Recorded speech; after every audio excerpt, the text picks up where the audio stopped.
Guys, এখন আমরা একজন বিখ্যাত টিকটকারের ইন্টারভিউ নিব। আপনারা আসেন। ভাই, আপনার পুরো গেটআপটার প্রাইস কত? ভাই শোনেন না, বন্ধ করবি। এই যে আপনি বলছি, এই শার্টটা দেখতে পাচ্ছেন, শার্ট হলো আমার ইউরোপ থেকে আনছি। শার্টটার প্রাইস হচ্ছে আপনার ওই যে 1300 মিলিয়ন ডলার।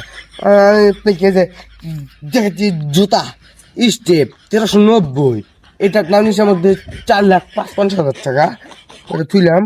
তো এই যে আমার দেখতে পাচ্ছেন R15M ভার্সন 5 জিনছং, এটার প্রাইস হলো কি আপনার 17.5 কোটি মিলিয়ন ডলার। আর এই জাইঙ্গাটা দেখতে পাচ্ছেন, এই জাইঙ্গাটা আমি আফগানিস্তান থেকে অর্ডার দিয়ে এনেছি। জাইঙ্গাটার দাম 1,500 দিয়ে, আমাকে বাংলাদেশ 17 মিলিয়ন। আর হলো যে প্যান্ডা দেখতে পাচ্ছেন, প্যান্ডা 17 কোটি টাকা। আচ্ছা ভাই, তাহলে আপনার টোটাল গেটআপের প্রাইস কত? ভাই আমি তার থেকে আরেকটা বলি নাই ভাই, এই যে দেখতে পাচ্ছেন সানি লিওন কাটিং, এই কাটিংটা ভাই কাটতে আমার 1300 কোটি টাকা নিচ্ছে ভাই। টোটাল হলো গিয়ে আপনার যে এই যে 3-4 লাখ টাকার মতো আসছে ভাই।